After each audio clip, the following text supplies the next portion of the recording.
looking for this? Welcome back to BoomShot. I'm Kel. This is Colby, Yes, and sir. we have seen the movie. We have seen Guardians of the Galaxy Volume 3, and we are going to give our Spoilers. review on this. So, Okay, so we're going to go ahead and jump right into this, starting now. Okay, you've been warned. Spoilers. If you're still watching, we're thankful. If you haven't seen the movie, go watch it first and come back. So, I think we're going to open up with kind of a general synopsis of the movie. So, you want to hit us up with that? Yeah, dude, I'm still trying to process what I just watched. Like, yeah, this movie really it's an emotional roller coaster. Yeah, it is. But yeah, it starts off with the High Evolutionary. We see a bunch of raccoons in a cage. One of them being Rocket. Yeah. And I think, and then we go to nowhere, and then Adam Warlock flies in, gut punches Rocket. Yeah. A bunch of the Guardians get beat up. And Rocket's pretty much down for the count most of the movie. I'd say like 80% of the movie. Yeah. I'd say probably more. Yeah. Like 90% of the movie. I would say anywhere from like 70 to like 90% of the movie, he's gone. Like he's just on a table. But like, it's not that he's out of the movie. We just see his backstory for like half the movie almost. It kind of felt, it gave me Book of Boba Fett vibes. You know, like where he's sitting in the back of the tank and Rocket's sitting with the oxygen mask on. And that was the best part of Book of Boba Fett. And that was, to me, the best part of this movie. Yeah. Was seeing Rocket's backstory. I know it's hard to watch, but at the same time, like it made me feel something. Yeah, I think that, not to interrupt you, I think that's been something Marvel needs, is for us to connect with the characters. I would definitely agree with that, because like the whole premise, and we're skipping a lot, but we're focusing. So to divide it, it's like Rocket's stuck on a table, about to die, and they can't heal him because he has an activated kill switch. Like if they try to open him up for surgery, he immediately dies. It's kind of like cyanide. Like he just immediately kills himself. And he doesn't, but just like it's a kill switch. And so while the rest of the Guardians are trying to find that, Rocket we're going through his backstory, and you can kind of see like he's this childhood prodigy. Like his brain is amazing, and we see that all throughout Guardians movies. Like he's insane. He can assemble all of these things and fly ships. Like we don't even understand like how good he is at it. And the High Evolutionary takes a liking to him because he's like he's able to think for himself. And I need that, and I need to understand that. But then over time, we see that the High Evolutionary only cares about him for his brain and not for who he is. Yeah, he never really cared about Rocket. He just cared about, and he was jealous, I think, that Rocket was smarter than him. I think, dude, Rocket's low-key one of the smartest people in the galaxy, dude. Yeah, and I'd put him up there with Shuri and Stark for sure. Yeah, he's a super genius, dude. Yeah. He's smarter than the High Evolutionary. Yeah, and so like that was the whole point, is like Rocket had this one good thing about him, but the rest of him is flawed, and like in his eyes, in the eyes of the Evolutionary. And so as a person watching the movie, like understanding my own flaws, like it's easy to see like how you could be Rocket in that moment. Like everybody's telling you you're worthless, but you still got to get up anyway and like do what needs to be done. Like that was cool to me. I definitely really appreciated that. And I think something too. That I like what they did is how Peter kept saying during the movie, this is skipping forward to, but he said it was a face-off. It wasn't a trap, it was a face-off. And then they ripped the High Evolutionary's face off. Dude. And they see that he's not perfect. Yeah. So I just thought that was really cool, because he's demanding perfection. He's killing all these animals and people, demanding perfection. And they rip his face off. That had been referenced the whole movie, and he's not perfect. Yeah, and he's the most flawed out of all of them, which is funny. Like in the movie, that's one of the most, I'd say, powerful scenes. Is we see, this is like part of Rocket's downfall. We skip to the High Evolutionary brings him in because Rocket figured out how to make how to perfect these creatures. He figured it out before the High Evolutionary could. And so the High Evolutionary was like, I need his brain. Go ahead and kill him. We'll have surgery tomorrow. And kill all of his friends. And so Rocket uses his mind to make a card to help his friends escape. And the High Evolutionary, like as he cuts the card, Layla escapes. He gives her a hug, and the High Evolutionary shoots her right in front of his face. And we see this like extended scene where Rocket just like screams. It's for probably good 15 seconds. Like he's just screaming. Yeah. And the High Evolutionary makes fun of him, and Rocket charges him and scratches his face off. Like It's one of the most. I think one of the most powerful scenes on there because like you could feel the emotion. Yeah. Oh man.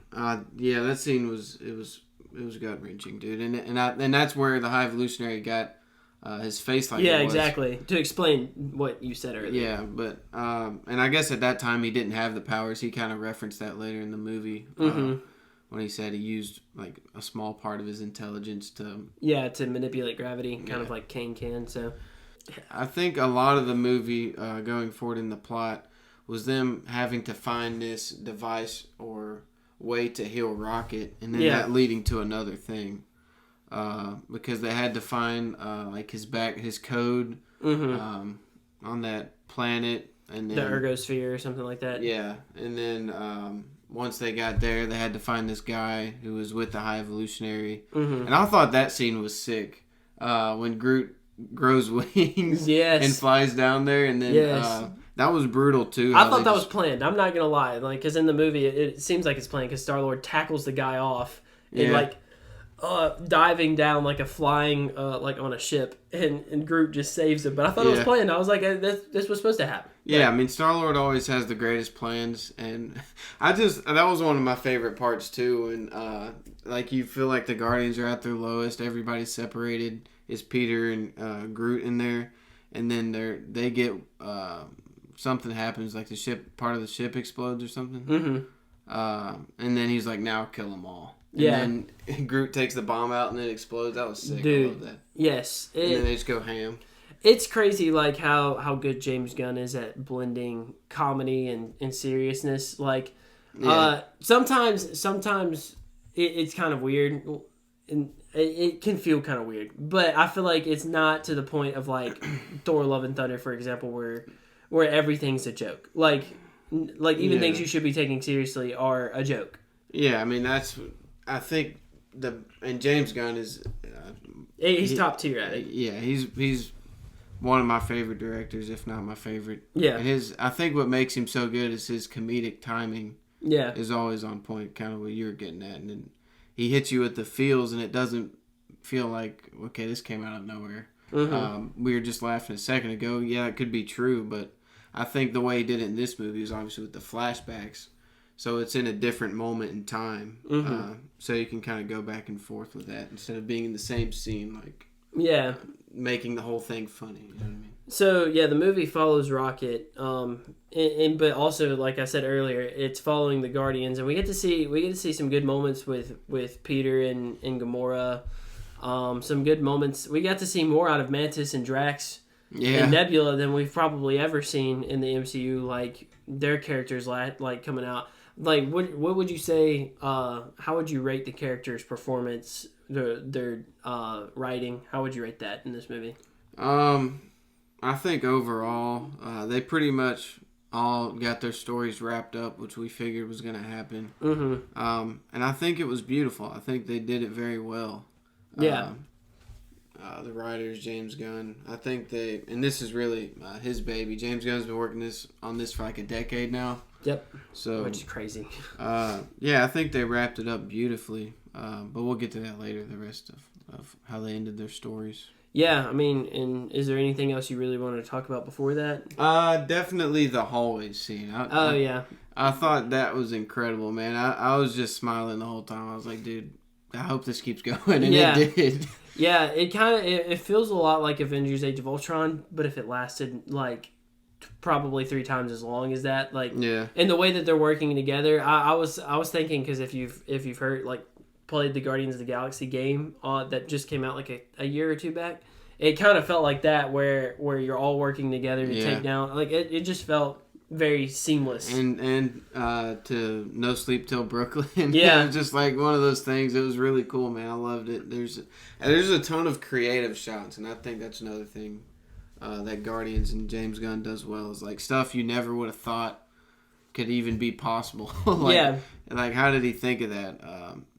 With the camera work and stuff like that. It was just incredible. Yeah, I'm going to watch that scene a lot. Yeah, definitely. It's just going to go down as one of the best in MCU history for sure.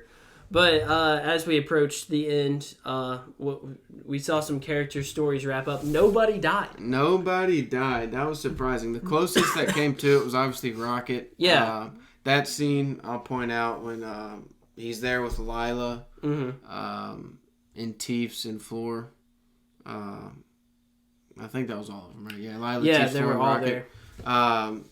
And then he's about to die and join them. He's almost, like he's basically in heaven. They're like inviting him to come to heaven. Yeah, which I thought was really emotional. And and then Peter's. I love that scene, dude. And then Peter's screaming on the other side. Yeah, like trying to, because the code wasn't coming through fast enough, and Rocket was up on his 48-hour time period, so he was literally starting to die. And Peter's like giving him CPR. That's one of the best acting performances in the MCU for sure. And Peter's like, because he's been saying throughout the whole movie he's his best friend. Yeah, and they kind of have like a friendly rivalry through the first two movies. Mm-hmm. And then you have Gamora, who's like starting to feel for Rocket. Yeah. Even though this Gamora doesn't really know him. Yeah. And then Peter's like, no, he can't die. Yeah. And then Lila says the same thing, like, your work's not done. Mm-hmm. You have more good to do. And then and basically she says that you've been the main character this whole time. Like it's been you. And so that was really cool. Like there's just a lot. I think the dynamic between Peter and Rocket in this movie, in all of the movies, like we think about Avengers Infinity War and then obviously Guardians 1 and 2, like the playful dynamic that they've had the entire time, like who's the real captain. Yeah. That was obviously a lot of, maybe it started like that at first, but then a lot of it was alleviated and we got to see the fruit of that kind of rivalry, which was friendship. Yeah. So I love that scene, man. Yeah, it was really good. But so we see Rocket, he doesn't die. He becomes the new leader of the Guardians of the Galaxy. Yeah, that's okay. So that's really where his story winds up. Yeah. Rocket becomes, like you said, they were kind of friendly rivalry, him and Peter, about who was the real leader, and then Peter gives him the official title, and they all. Yeah, and they all salute him because Peter has left the Guardians of the Galaxy and returned to Earth. Yeah, and nearly died. Yeah. It looked for a second like he was going to be the one that died. Yeah. I think James Gunn knew we thought someone was going to die going into this movie, so he just was like, you might think he dies, Rocket dies. Yeah, that's what I was saying, and I do want to make mention of something. We haven't mentioned Warlock yet, but people are kind of complaining about how he was dumb or whatnot. Obviously, he was. You'll see in the movie that he was, or you'll hear in the movie rather, that he was pulled out of his cocoon a little bit early. So he's got the male, the traditional adult male body, but he's got the mind of a 5-year-old probably. So he's kind of stupid, and it's not like a MODOK stupid. Yeah, it ain't like a MODOK stupid. I would say it's more of a Vision, like we were talking about before. But obviously, Vision was if he really was born smart. yesterday, that kind of stupid. He's just naive. Obviously, he has a knowledge and he can speak properly, but he's just naive. And we see a good moment, a good redeeming moment, in whenever he saves Peter. Peter's, like you said, about to die. He's in space. Went to go save, I think it was the Zune, right? Yeah. He dropped the Zune on the exploding I was like, what ship. are you doing? Returns to grab it, and he has this sick moment where he slides under a thing, and he uses kind of a propulsion to send him close to nowhere, and he gets stuck in the middle of space, and you're like, that's how he dies? And then obviously Warlock comes in and saves him. But it was a good redeeming moment because Groot was he basically said he was talking to Warlock, right? Yeah, and then Drax interpreted. Because Warlock tried to kill Groot, and then Groot ended up saving him, and Warlock was like, "Why'd you do that?" And Groot was like, "I'm Groot," but he said, "Everybody deserves a second chance." It wasn't the whatever her name is, Cassie and MODOK situation where it's MODOK was that was dumb. But yeah, that didn't land with me. I think it was meant to be a gag. Yeah, but I think. In general, Adam Warlock landed with me as a character. Yeah, I would say that too. But anyway, back to Peter. He's on Earth. Yeah. So he ends up with his grandpa. So and it says the legendary Star-Lord will return. We'll see where that goes. Yeah. But Drax's story ends up with him being a dad. Yeah. And I thought that was really cool because that's really what his whole motive was. I mean, he was trying to get back at Thanos and Ronan. For killing his family. He ends up with the Guardians, finds a new family. Yeah. And now it seems like he has a daughter again. Yeah, that's true. So. And then for Nebula, Drax, and why am I drawing Yeah, I think Nebula and Drax are just taking care They're taking care of nowhere. Yeah, and everybody that they saved at the end of the movie. And then Mantis goes off. Having been under, like not really been able to explore anything for herself. She's always been told what to do, so now she's like gonna go do what she wants to do. And that's understandable because she's had a rough life that I feel like we hadn't really got to see. Yeah, and that's something I thought about more when she said that. She's like, I've been told what to do by ego most of my life, and I was like, that is true, and that's got to be horrible because he was a horrible person. So I think everybody's stories concluded very well. Nobody died, so no tears. Yeah. No tears were shed for that. Anyway, there were tears shed, but not. Yeah, for that. And Gamora's back with the Ravagers. Yeah.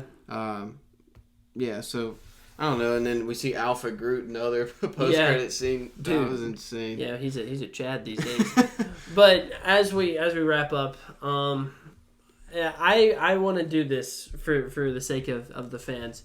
Guardians of the Galaxy movie ranking right here, right now. I know you said just based off first watch. Like, obviously this can change, but where do you rank each Guardians movie? Because I know you said that you were having trouble deciding. I really don't know, man. I think all three of them are incredible. I think for me it's 2, 3, 1. That's what I'm gonna go with. I think Guardians of the Galaxy. It's been too long since I've seen 1. It has been a while since I've seen it. Even 2, because I used to watch that movie like every month. Yeah, it's good. And so it's been longer than usual for me since I've seen that, and I've only seen this one once. I really don't know, dude. I think this movie and 2 are kind of tied for me right now. Yeah. And then I also think 1 was really the one that kicked it off. Yeah. Really for that whole MCU going into space. So, and then the whole idea with the music behind it.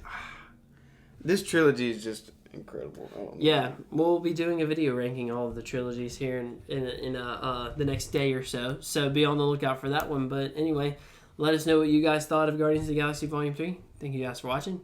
We'll see you in the next one.